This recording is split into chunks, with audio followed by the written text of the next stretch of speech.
If there's ever a setting where resilience is imperative, it's in a startup. But the combination of uncertainty, lack of control, and the intense pace of a startup can also have a direct correlation on increased stress, which will then impact your resilience. It's tempting to think the solution is to just work harder. But is that really the best way to develop resilience? Today, we talk with founder Rob Nelson and investor Gavin Christensen to bring you both sides of a perfect pitch.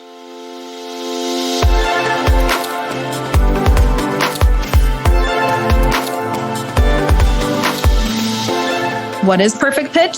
It's a podcast from Kickstart that reveals the minds of both investors and entrepreneurs throughout a startup's journey. So whether that's uncovering what everyone's really thinking during a startup pitch or learning how entrepreneurs like you have managed their first major roadblock, Perfect Pitch offers an honest, quick, and tactical guide to help you on your startup journey. I'm your host, Karen Zelnick, and I'm excited to introduce you to today's guests. First, our founder, Rob Nelson. Rob, welcome to the show. Thank you. Great to be here. So Rob, you founded Grow.com in 2014 with the mission of making business intelligence accessible and affordable for growing businesses. And you're an entrepreneur at heart and a technology enthusiast. You sold your previous company, Logica, in 2012, correct?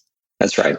You're married, have 5 kids, you love mountain biking, hiking, and fly fishing. Anything else you'd like our entrepreneurs to know?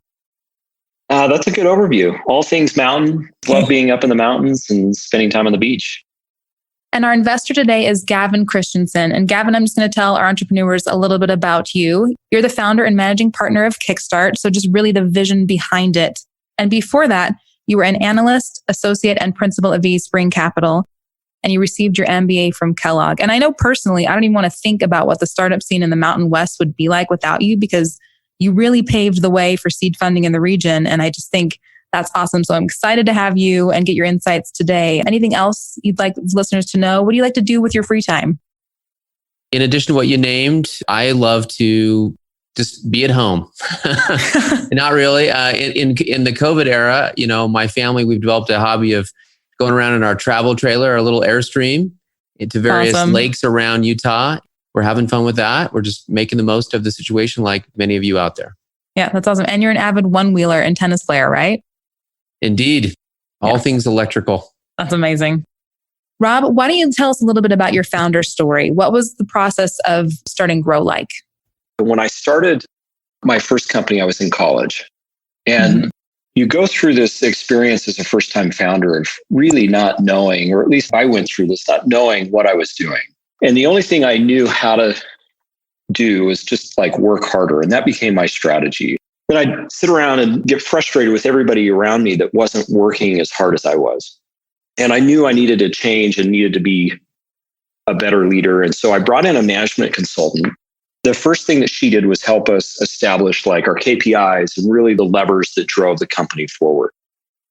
And as I went through that process, had like this really incredible transformation in the company. And it felt like I had control for the first time. I could see the results and I stopped worrying about other things that were outside of our scope on the KPIs and the measurements of what we define success as. And so it was this really incredible process. But in order to do that, we had our managers logging into all these different systems and pulling data and reports and crunching numbers and updating spreadsheets. And it was such a painful process. And so we only did it once a month. So I'm staring at spreadsheets that were like a month old. They were out of date and I'm trying to engage my team around them. And I just knew there was a better way. So I reached out to other companies and said, hey, this is my problem. This is what you guys do. Solve our problem. We were a small bootstrap team. There was like 30, 35 people. And bids came back. It was like over 100,000 a year. It was like 4 to 6 months of implementation time. And I thought, this is crazy. I mean, everything that we use has open APIs. I should be able to like connect this in bed over to the weekend with my laptop. And so I never solved the problem, stuck to spreadsheets, and a larger company came in and made a couple of offers and we sold the company. And so as I looked at what am I passionate about, this had this incredible transformation in the results for our company. That's when all the growth happened. And I felt empowered as a leader and as an entrepreneur and CEO. And so as I looked at like some things that I wanted to do next, this was one of them. And I made a list of like 5 things. And if I could hit all 5 things, then I would go and do it. And so as different ideas came up, I'd bump it up against my list of 5 and it met like 3 of the 5. I'd throw it out until I came up with the concept of Grow. So what did you learn from the get-go that you wanted to do differently with Grow than you did with Logica? The main difference, I think, between Grow and Logica, I think, are expectations. Logica was bootstrapped and maintained control. And we just kind of went at my own pace, which is what I was comfortable with and was kind of learning as I, started it in college. This time around, we wanted to go bigger and have a much bigger outcome. And we raised venture capital money. And so my own expectations and expectations of investors are just a lot higher. And Gavin, what was your perspective as the investor when Rob came to pitch? What was your perspective on him as a founder and on the company? Uh-oh. So it's fun to reminisce. I was just looking at I think it's been, maybe 6.5 years or so since we had that first, I think it was a breakfast meeting, Rob, that we sat down and met for the first time. Kickstart, our philosophy is often we're betting on an entrepreneur. I think in the case of Grow, it was one of those situations where certainly after meeting Rob for the first time, I'm like, hey, this is the kind of entrepreneur we love to back. He's a bootstrapper, which we love. We also happen to be really passionate about the same issue that Rob was seeing, which is, hey, all these great rising small businesses, how do you give them the tools so they can behave like larger businesses? And it's been inspiring to see Rob rise to each new challenge that's presented by Grow and the team and the market space as they've come. And there have been plenty. And with that, I think the passion is easy to identify in a person when you're talking with them and meeting for the first time. But as far as like showing that they're scrappy and that they're really going to be the type of founder you want to back, what type of info or data do you look for from people pitching you? Well, great entrepreneurs have a way of creating momentum out of relationships with others, out of small amounts of money. And we saw that certainly with Rob's previous company, but also already with Grow. The way he was describing the problem, the way he was telling the story of what he was going to do was attracting talented people, capital. People were doing things to try to help Rob. So the entrepreneur takes the factors of production, which are these resources that, people have access to, and they make something happen pretty quickly. And they start to create, urgency for someone like a venture capitalist to get involved because they can see, oh, wow, this person is going to be able to solve this problem, even though the probability is always low that they'll be successful. But they believe it, and they're able to convince others to believe it as well. Yes, you're really backing a person. And Rob, I want to go back to you because I had a question. What did you assume would be the same with your second company, but actually turned out to be different? And there were some lessons that you had to take away from that. The biggest difference is just the challenge of it. This is probably 10 times harder than I anticipated. And a couple of reasons for that. One, we were more tech-enabled services, and building a pure SaaS product in the analytics space is really, really challenging. The number one complaint of customers across any SaaS platform, anytime you double click into that, the use cases are all over the board. And so the only way to solve that is some BI, business intelligence platform that can handle lots of different variability and use cases and do it in a really simple and elegant way. If I had to jump in and say, Rob, because we've had this conversation together many times, okay, what has made this journey, more difficult? Certainly from what I've seen and experienced with you is Grow is creating this amazing product, but part of the journey, part of the challenge is you have to rely on so many other partners to deliver that great product. And anytime a partner's API, or let's say just, the generalizable aspect within the organization isn't clear, people blame Grow for that. And so there's a lot to control to deliver that great experience that you didn't necessarily have that challenge at Logica. So it's because of its actual importance to the customer that there's a really high bar on delivering it. And that's the upside, right? Is that these companies are depending on this to run their business. And so it's got to be accurate, it's got to work, it's got to be trusted. Yeah. And you've both alluded to the fact of how hard the journey can be. So I want to do a deep dive into that. Let's get into the nitty gritty of what that looks like. Rob, you've had to make some tough calls. How do you approach making hard decisions as a founder? So the last really hard call I had to make, I went through this laddering approach, right? Where I just said, okay, the first thing I need to ask is, do I really believe in what we're doing? If that's the case, then you've got to get over uncomfortable conversations and make hard decisions with people. And most of the time, the hardest decisions are all around people. The next question is, am I the best person to lead the change toward this vision? Then the next question I had asked myself is, if I believe that, do I even want to do this? The last question is like, do others want me to do this? And I remember calling Gavin. It's like, Gavin, do you still want me to do this? Yeah, I've got this really difficult thing and I've had to go through this process myself. And this is the conclusion. And yeah, I believe I'm the best person to lead this right now. But I need to know, do you think that's the case? Because I don't want to get surprised in a board meeting. Yeah. Gavin, so you get that call. What are you thinking, Gavin, when you get that call? The reality is we take bets on people. And this is a people business. And if that relationship is working well and you're communicating and you're problem solving together, sometimes it works and sometimes it doesn't. That's just how it goes. This is a business that's defined by the outlier successes. And sometimes it doesn't work. And Grow is definitely one that we feel like will work. But like there's these moments. And a lot of it is Rob's strengths is just self-awareness. He's always leading that conversation of like, hey, should I still be doing this? What do you think? So Rob is attuned to that and he's going, you know what, we might need to pivot. We might need to reduce headcount. We might need to, whatever it is. And leading that conversation before it's being pushed on him by, investors recognizing, oh, we have to do this or else. And so that creates a great relationship. And I think from a founder's perspective, like once you raise money, it's no longer your company. So you always have to ask yourself, am I the best person to do this and to lead the charge and be self-aware? That's got to be a hard question to ask yourself. How do you do that sort of introspective look? And I would say, what Rob just said, I think is very wise. I think it would shock a lot of founders.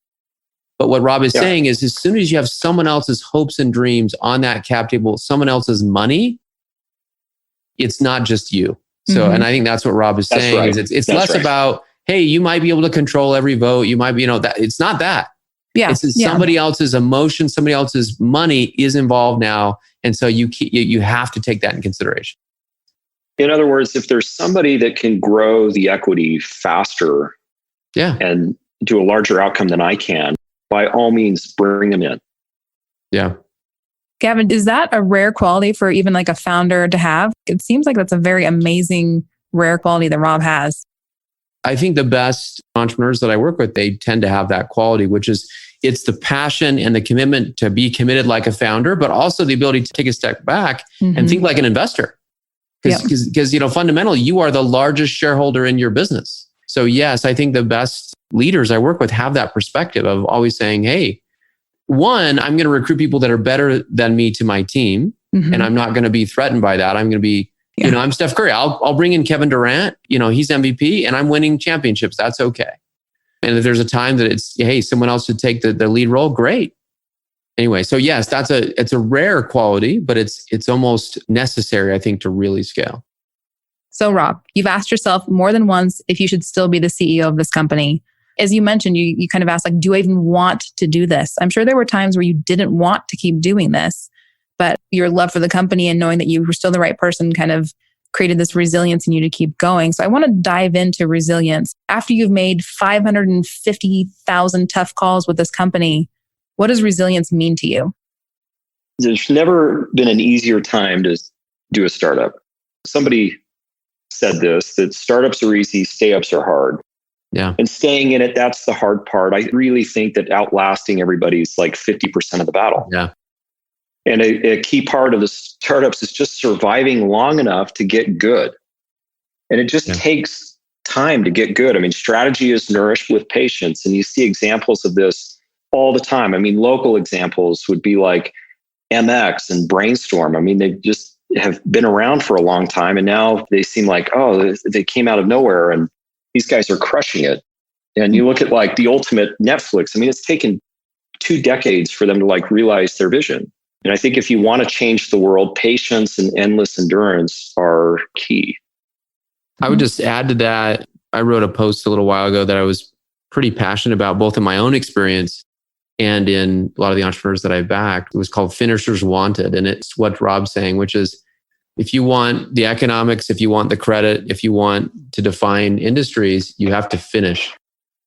And it doesn't mean you have to finish in a certain role, but you have to finish the journey. All the impact, the economics, the credit, all of it comes at the end. And so, yes, I think there's so much to what Rob's saying, which is there's very few startup journeys that are a straight line. Most of it is struggle.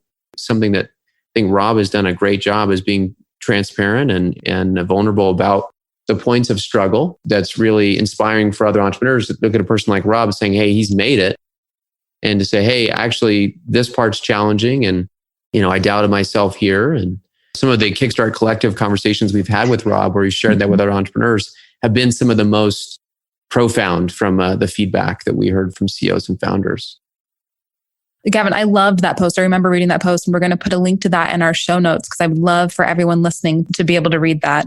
And I do have another question. I want to know, as the investor, because there can often be this myth of the founder needing to be this really strong visionary who just carries everybody and the company along with them through all the hard times. How do you view, Rob's vulnerability? Is that a strength? What's your perspective on that?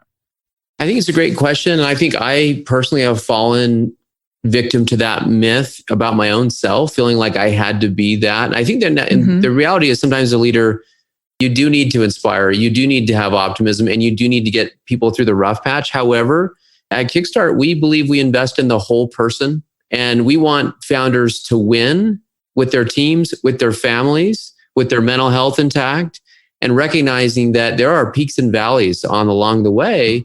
And that's just normal. And actually, it's better to work through that than pretend like it's not happening. I have one of my funds that it's been long enough that I have some investors in that fund that I'm having to deal with their heirs. They've unfortunately passed on. So it takes a long time sometimes to get to the end of these companies. Yeah. And it's a deep relationship. It's not a transaction. This takes everything that someone can offer. And so we need to understand that and embrace that and try to get to that finish line intact. And I think from a founder's perspective, we talk about this, but in a way to help people play the long game. Yeah. And to talk through, hey, the success is never linear of just straight up and to the right. There's challenges along the way. And that's part of the whole process. And that's part of what makes us stronger and how we grow. And when you look at Grow's path, we've made several pivots, but the vision has always remained consistent and the same. It's just how we execute on that and how we solve the problem has required lots of little pivots along the way. And I would add, this is one of the differences between founders who have the entrepreneurial spirit and, employees and great, smart people, is that founders just care more. And ultimately, if the motivation is money, fame, whatever other thing, that's totally a great motivation, but not solving that problem. You look at Rob, he stayed with this original insight of let's help companies reclaim their focus through understanding their KPIs and their dashboard and what's important. It's just too hard if your motivation is something other than solving this deep problem. How do each of you cope so that you can keep going and you can get through the struggle? I kind of have a lens on my life as an evolving story. And it's a coping strategy maybe, but I tend to see setbacks or a challenge with an entrepreneur or whatever as an interesting chapter in an evolving story. So I think we all find these things that give us renewal and that keep us in the fight, and we play the long game.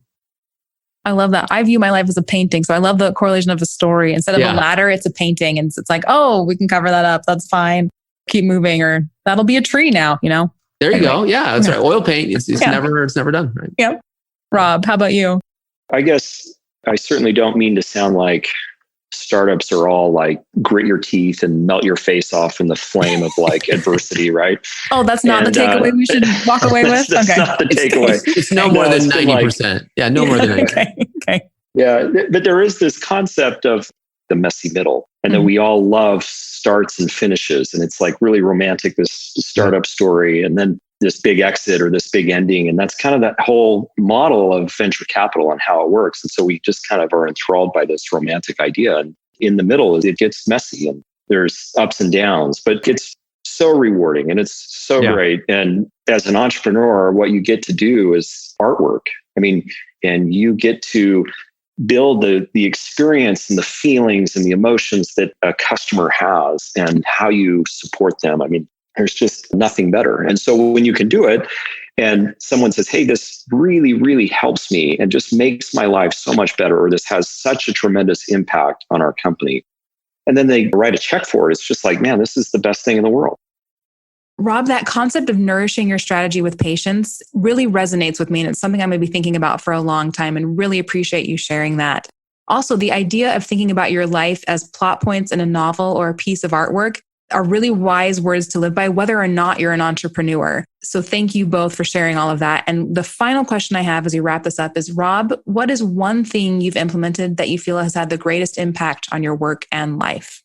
I would say being intentional and to know what I want. I'll give you a couple of examples of what I do in order to create that intention and clarity for me. One is Sunday night weekly planning. Otherwise, I step into the office on Monday or step into work and you step into the whirlwind and it's just crazy. I do a solo trip once a year where I go somewhere and just work on like a vision board for myself and a vision board for the company and what I want to create that clarity. And another one is quarterly and annual planning. And then the last that's part of this whole concept is just a peer group of other CEOs that I meet with once a month. And we talk and reflect on how I'm doing or I talk and reflect on how I'm doing and the changes I need to make. Rob, I love all of that. I'm taking notes. I'm going to implement that in my life. And Gavin, I would just love to know, what are your thoughts on that? One, that's very impressive and very intentional. For me, it's finding renewal through certain activities and certain relationships and continuing going back to that core motivation of why I do what I do. The motivation isn't money. It's not these other ancillary things. There's something I'm trying to get done, and I need to make sure that my day-to-day things that I spend my time on, these days, Zoom meetings, that those are driving towards that, and we get lost in the hand-to-hand combat of day-to-day schedules, and we lose track of the big things that, often aren't urgent, but they're important that we're trying to get done. So one of the small things I did is say, hey, I'm not doing meetings before 9:30. Dang it. I'm going to have time to work on stuff that's actually important and let the drama and the fires. Yeah, let the fires start at 9:30. Send in the hounds at 9:30. Yeah. But before that, I'm going to exercise. I'm going to take time to actually think and plan. Thank you. Thank you both so much. I think my biggest takeaway from this was it's very important to talk about the messy middle. I think it's important to talk about that. It's important to be vulnerable, but I love your point of not losing sight of the magic that really is the land of startups and why we're here and why we're all doing what we're doing. So thanks again to both of you for being part of this. I've loved having you on the episode today. Happy to be here. Thanks, Karen. Thanks, Gavin. Yeah, it's been a great conversation. Thanks, everybody. Yeah. And of course, thank you for listening as we dive deep into what it takes to create the perfect pitch. If you want to learn more about our investor, Gavin Christensen from Kickstart, or our CEO, Rob Nelson, and what he and his resilient team are doing at Grow, we'll have a link to the company and a longer bio for both of them and our show notes at kickstartfund.com/perfectpitch. We'll be back next time with more insights from entrepreneurs and the investors who fund them. So be sure to subscribe so that you don't miss a thing. You can listen to more episodes of Perfect Pitch wherever you listen to your podcasts, Apple, Spotify, Stitcher. If you like what you're learning, leave us a review or a rating, and we'll catch you next time.